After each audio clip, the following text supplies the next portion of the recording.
give this talk because I've had a lot of sleazy people in my class, you know what I mean? And I have to deal with it, you know? Because if somebody's being sleazy to other people, it all comes down to me at the end. I'm the policeman, do you know what I mean? So this is why I do it. And also we have an association, people can join, and then if somebody complains, it comes back to me. I have to deal with it. It's my name on the certificate, you know? And 95, 99% of people are great. They're just not like that, okay? They wouldn't think of doing that, but there's 1 to 5% of people. They said their mentality is one of, you know, to me it's like an exploitative thing, so I have to give this talk, you know. Even with this issue here, I've had people that have been, I've had several people I can think of throughout my, you know, whatever, 12 years of teaching people. Some of the sleaziest people I've had in my course have been professionals. Some of them have been professional massage therapists for about 12 years. You know, I've had chiropractors, I've had doctors. You know, I made the mistake of presuming they would know how to relate to people, and they didn't. Or they knew, but they choose not to. You know what I mean? And then they're often the best dressed people. It was funny, you know. But, so, you know, it's an issue that if you don't get professional ethics down, you shouldn't be doing this job. That's basically, you're actually a threat to the public in that sense, you know, because you're not providing therapeutic benefit, you're actually violating people. And you tarnish everything. And you tarnish every reputation. Yeah, you do a whole lot. So, you know, that's why for me, I take the issue very seriously. It's a very serious issue. You have to get that down, okay? Can I give a personal experience? I years ago worked in a clinic, and the guy was not very professional. Yeah. And he was actually teaching backpackers how to massage. Yeah. And so I was, you'd hear all these stories of these women that were, you know, getting asked to, whatever they call it, hand relief and all that sort of stuff. And I said to one of my clients once, who was a very professional dentist, I said, I don't know why no one asked me.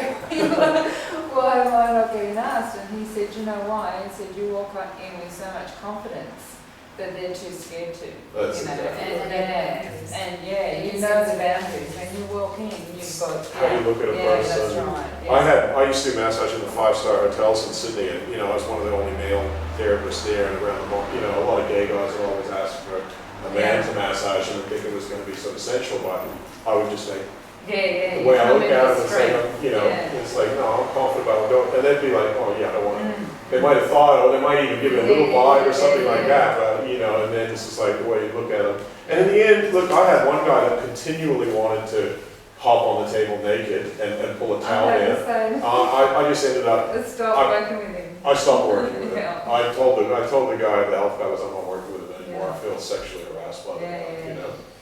So you have that right, even if you work for somebody else. In fact, you have more of a right if you work for somebody else, because if you took them to court for, you know, that they're forcing you to undergo sexual harassment, there'd be a lot of trouble. There'd be a lot of trouble. So you never have to be in that position where you undergo somebody being sexually harassing to you as a client, you know. Don't tolerate it, you know. But a lot of it comes down to your confidence as well, you know, because a lot of people get sexually harassed by clients when they first start out. Yeah. Because they're very I mean, I haven't had it unconfident. for ages, but when you first start, it tends to, it's almost like an energy All happens, evolution. Because they pick up that you don't really feel confident about what you're doing, and then your boundaries and your confidence isn't strong, and all sorts of stuff. So there is ways you can deal with it. Again, don't make a massage sensual. So, you know, our profession, the boundary is actually, you know, because a lot of people go, oh, what's the boundary? What happens if you are attracted to a client, you know? In our profession, it's different than the psychiatric profession. In our profession, you should never initiate a contact with a client, but if they initiate one with you, then you should stop the professional treatment. And then if you want to pursue that, then, so it's not intense, like, but you should never initiate it in the sense. The person should.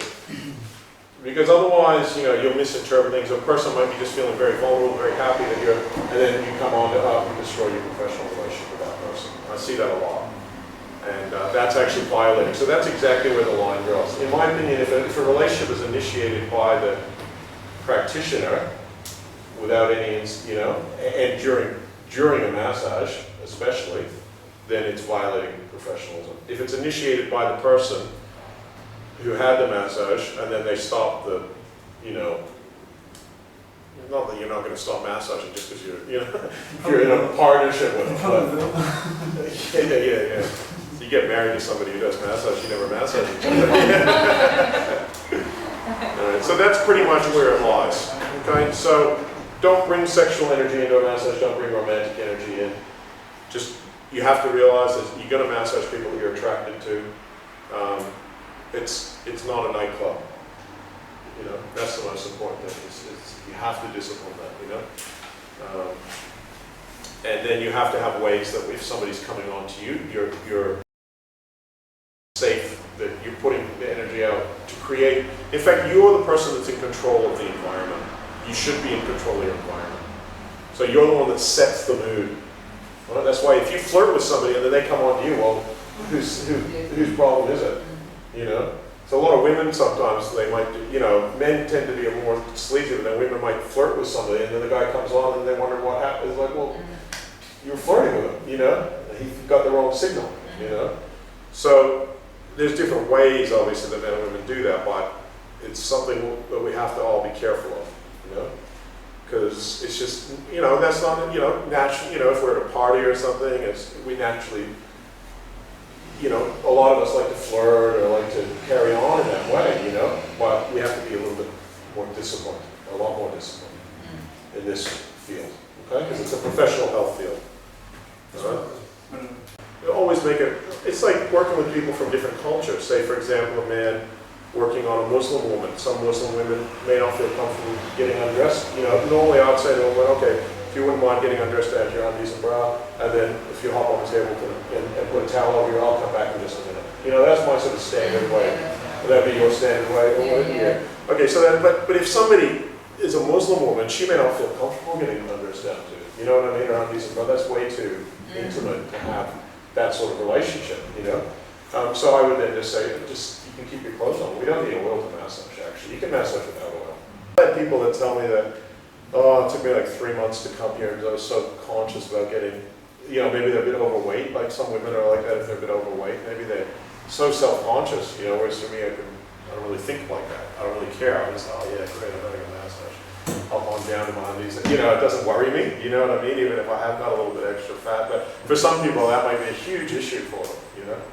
Or they got some big scar or birthmark, you know, so all these different things. We just have to be sensitive. We want to make people feel comfortable. If they feel uncomfortable doing something, then, you know, just keep them comfortable. Most importantly, keep people comfortable and have boundaries, okay? So, does everybody understand that?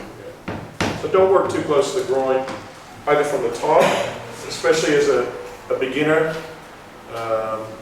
and don't work too close to the breast, okay? And just always keep your intention clean, like as in, I'm here to massage this person to help, all right? That's the most important thing. And so in Hawaiian massage, they talk about massaging with a spirit of aloha, which means you're coming from your heart when you massage people. So that energy from your heart chakra comes out through your hands, and that's the energy you want coming. People pick up. A lot of people are quite sensitive, and they pick up the energy that's coming from your hands. So it's picking up your intention, okay? So some people, you know, that's why it's very important to make sure that that intention is there. I'm here to help this person. The person will pick it up, and then they go, oh, that's really nice. I can relax, and I can work with you, you know? All right? So just try and keep that intention coming from your hands really good. Okay, does anybody have any questions? That's pretty much our theory side that we like to do before we get into the massage. All right, so that's our long rave, so most of the time it's going to be actually massaging, but these are all important things that you need to know before you start massaging.